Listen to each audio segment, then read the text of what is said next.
Hey, this is the Fight Nerd. Joining me now is UFC and Strikeforce veteran Tony the Freak Fryklund. The last time we saw you was back in '07 against Kung Lee and Strikeforce.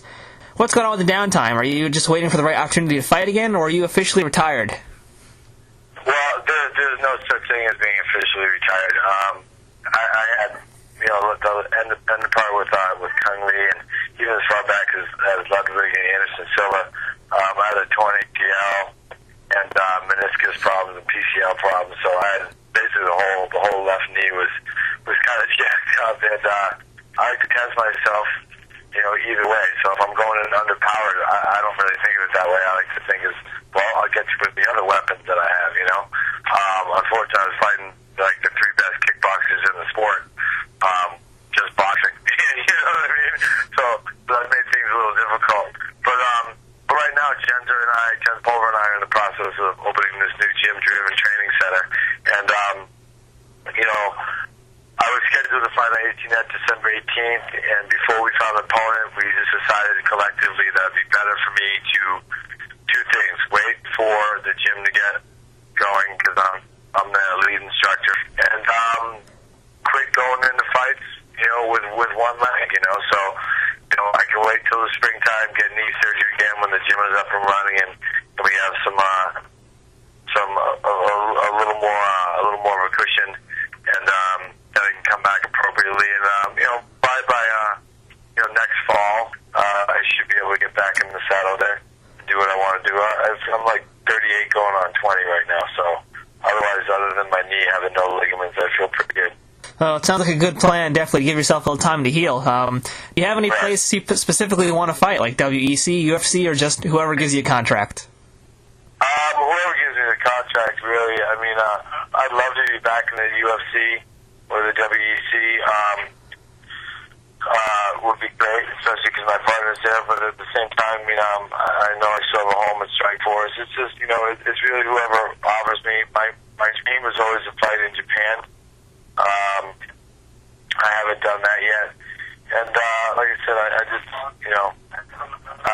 want to fight the best fighters. That's the problem of having a layoff. You're forced to, let me win a couple first and stuff like that.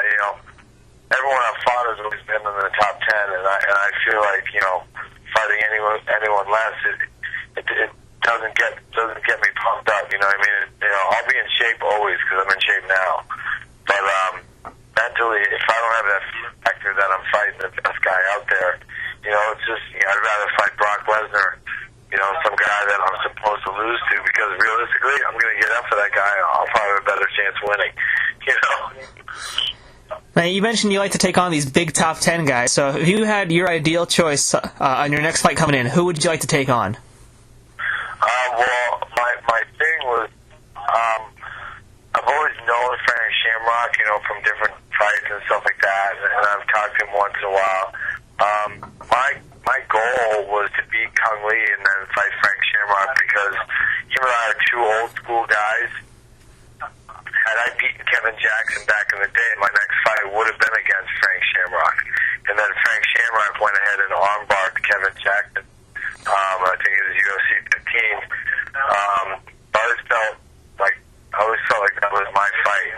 And, I think Frank knows that despite my last couple fights coming off losses, he knows that we styles make fights. I hate when people run from me. Frank and I would stand on the line and we'd throw, submissions. We wouldn't be afraid to grapple with each other. And it'd be a match for the fans that really know. He came to me before the Kung Lee fight at the weigh and said, "You win this fight, you and I are fighting." And I was like, "Gee, thanks for the nerves, And but then I've had injuries, things like that. I just heard he's fighting Pat Miletich in March, and I was like, "Oh man, I wanted to get to get in there with him." And that's the name that sticks out. You know what I mean? It's not because he's coming off a loss or anything. It's just like, we make a good fight. I do not believe you're only as good as your last fight. I think that's horseshit. And another guy, you didn't lose the fight, but the other guy won the fight. You know what I mean? He made, he came in better that day. It didn't mean you absolutely sucked, you know what I mean? But they release people out of contracts just because of you lost 2 in a row or 3 in a row or whatever. But when you're going against the best guy, guy. Someone's got to win. Someone's got to lose. And I think Frank would understand that, the right Tony Fryklund that comes in, I still think I have one of the better chances, if not the best chance, against Anderson Silva still, even knowing how he's improved his day. But I improve every day, too. I don't care if you've been in the ring or not. Ring rust is a myth as well. Now, you just mentioned your first UFC tournament back in '97, which was about 13 years ago. And you've been fighting for a long, long time. So, how would you say that the sport of mixed martial arts has changed since you first started fighting? It's definitely got more popular, we know that. But I think the level has both come up and it's gone down. I think, and by that I mean some of the athletes are getting better, but I'd say the majority of the athletes are not as good because MMA has become a surface level sport where people do a little bit of boxing, a little bit. They hit the mitts, now they're boxers. They throw a low kick and a knee and an elbow strike. Not even standing up, but they throw elbows on the ground. They consider that Muay Thai. It's almost embarrassing to the purists like myself who I go every year and I qualify for K1 whether I'm fighting or not, just to know that I'm at that level. I'm in boxing camps with Linky Wright, Bernard Hopkins, Ben Tacky, and these guys. I have every jiu-jitsu coach I've ever had tell me I'm black belt level. It's just what I believe. It's not bragging or it's not true. I feel like I'm one, and I've been told I'm one of the most technical guys out there. What person is going to come into the ring? That's different. That's up to me. So would you say then that a lot of these newer fighters are just kind of doing just enough to get by and not enough to really push themselves? Well, no, I think it's the sport. The sport is set that they're getting a boxing coach, they're getting a jiu-jitsu coach. But I've been to those places in Vegas. I ran those gyms down there, and the teams don't work together. The boxing coach doesn't work with the jiu-jitsu coach. The wrestling coach doesn't work with the boxing coach, etc.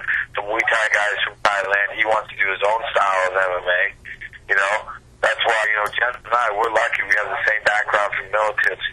But you have to know how to do each sport individually. And I feel that in this day and age, kids are learning MMA coming off the couch with a little this, a little that, but when you take them to the deep water, they really can't box at all. They really can't do Muay Thai by itself. They really can't do Jiu-Jitsu by itself, unless they're a one-stylist guy, like a boxer coming in and learning a little bit of everything, like a Jiu-Jitsu guy coming in, learning a little bit of throwing punches and knees and stuff like that. It's all surface level. They don't do it. They don't do each sport in their entirety. Jens and I and the coaching staff that we have here, we'll walk into any arena by itself and be at a high level in that sport by itself. Mark my words. That in itself is a whole nother interview. You know what I mean? But that's what it is. It's surface level training. The Ultimate Fighter range of guys has brought the level of the sport down. You know what I mean? It's a great show. I watch it. I follow it. But the guys, that's why in the beginning, the guys that were getting there the old-fashioned way, getting their fights and getting into the UFC, those guys look like the guys at Ultimate Fighter and goes, why should I have to fight that guy? He's half, they're not even fighting professional rounds. They're fighting 2 rounds on this show. You know what I mean? And then they're just not that very good. Occasionally a good guy comes out of the Ultimate Fighter and he gets better because of that training and sees what he has to do now. As a high-level pro, you really got to get after it. But, the majority of guys that have been training for a long time through their martial arts, through their boxing, karate, through all these things coming up, wrestling their whole lives. Now you get a guy who's never trained in any combat sport, but he's a tough guy, a punk that was fighting in the streets.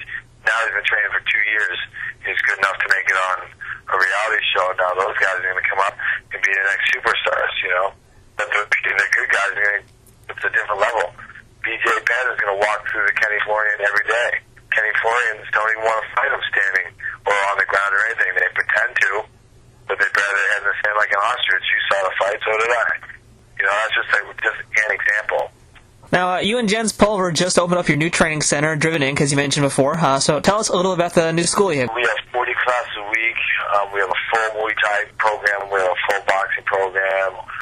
We have a judo program. We have classes for police, military classes as well, specifically for them. You're still going to learn how to box correctly, even if you're not getting hit back. We're just having a lot of fun. We've been open 3 weeks, a little bit before Christmas, and we opened, and a few people walking in the door every week. So, it's going pretty well.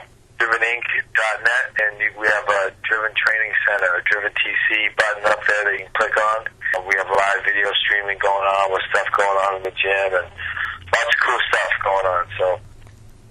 All right, sounds great. Well, we wish you much luck, and thanks for talking with us today, Tony. Thank you, sir. This video is sponsored by Skin Industries, dominating fashion for the past 11 years with hundreds of designs for men, women, and children.